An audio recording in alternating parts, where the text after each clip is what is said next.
All right, friends, let's get our chuckle on. There's a fella wearing a fantastic sweater this morning. He's got a dad joke up his sleeve. Take out. It's in my sleeve? What? You guys ready? Are you ready? Do it, yeah. Okay.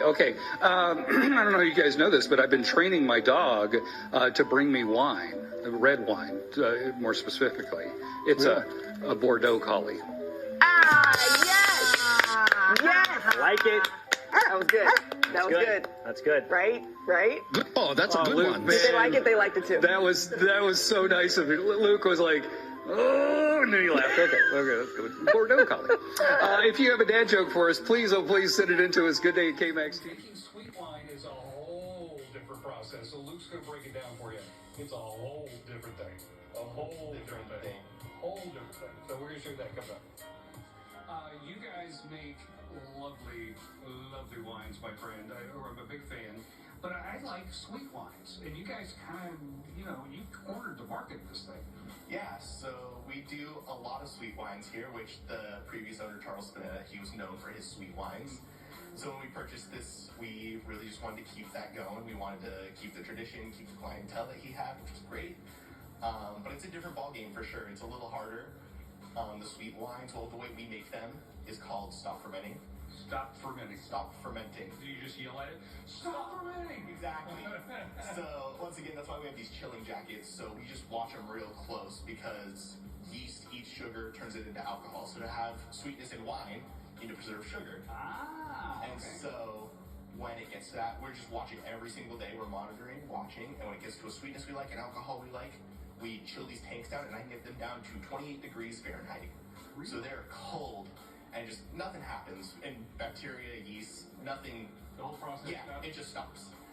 And so from there, we have such fine filters nowadays, and they even did back when Charles Spinetta started, but we just filter so fine that it takes the yeast and bacteria out. It's called sterile filtering.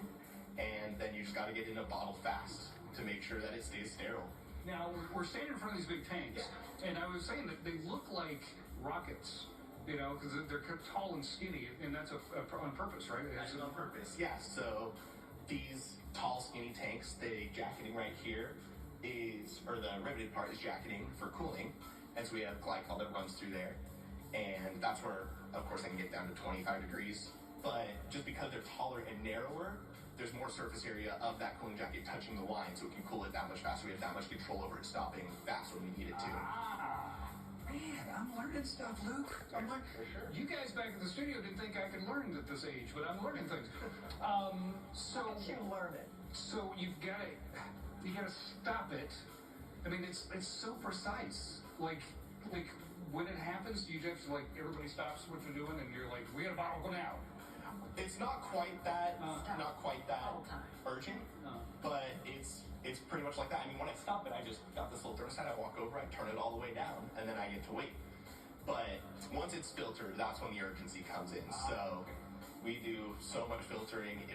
This was our first harvest, and so it was a fun learning curve figuring out how to do all that. Well, I am glad that you guys kept that tradition going, because honestly, my family might have rioted. Because we love that sweet wine, man. It's so good. Okay, coming up, we're going to show you all the different types of wines they have, and their dipping stuff is delicious. So that's all coming up. Back to you guys. You know I love a dip. Welcome back, Cody's Caravan in Plymouth today. If you've not been to D'Agostini Winery, I'm telling you, these folks are just delightful. They're so fun, but your wines are delicious. Now, what you pouring here, my friend? We're pouring our Legacy Red. This is reminiscent of the old D'Agostini Burgundy table wine. It is Zinfandel and Cab blend, and it's good. It's a drinker. Yeah, that's what I hear. Hey, Sean, what's that over there?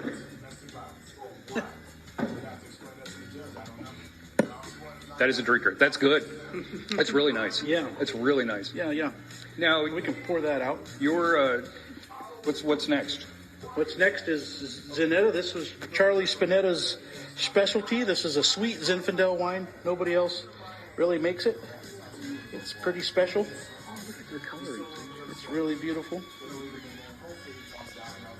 We made this year.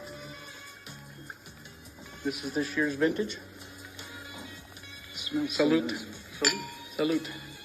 And then Tell me about Orange Muscat. The Orange Muscat's a really interesting varietal. It makes a beautiful sweet wine. We source these grapes from a family in Madera County Okay. that Charlie Spinetta sourced for years and years. It makes a really nice, lots of floral notes, and it's fun. Yeah. Yeah. And then this right here. You come out here for the wines, but I'm telling you, this stuff is gold. This is Yeah. gold. So this is from, you told them the story. Yeah. So all old Italian families typically had a vinegar barrel, and Charlie Spinetta's family was no different. Our family was no different.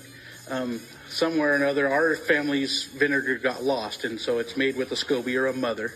And so when we bought the winery from Charlie Spinetta, we asked for the vinegar production, and it was pretty special because Charlie's great grandmother brought that vinegar mother with her from Italy in the 1870s to Amador County, and that family kept it alive for all those years.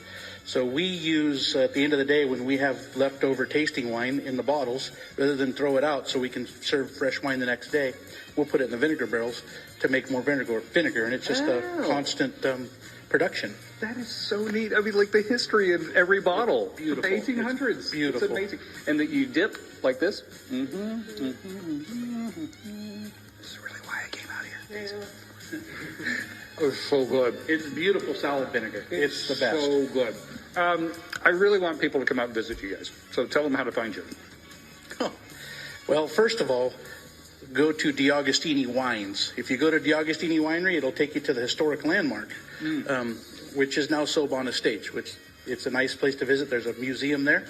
But we are on Steiner Road, 12557 Steiner Road, and we're here 5 days a week, 4 days a week. There's Friday, Saturday, Sunday, and Monday. I don't know. I'm just kind of the... He's logging. Yeah. He's in and out, but she's here 5 days a week. Thank you guys for having me out. Seriously. you. And I'm telling you, that stuff is so delicious. And look, it fits in a stocking. You know what I'm saying? It fits in a stocking, people. All right, back to you guys. It's almost as if stockings were made to hold wine, Cody. Thanks, Code. I'm just going to have another bite of this. You guys ate the cookies. I'm just going to eat you guys. Okay, enjoy. We'll listen to you too out there.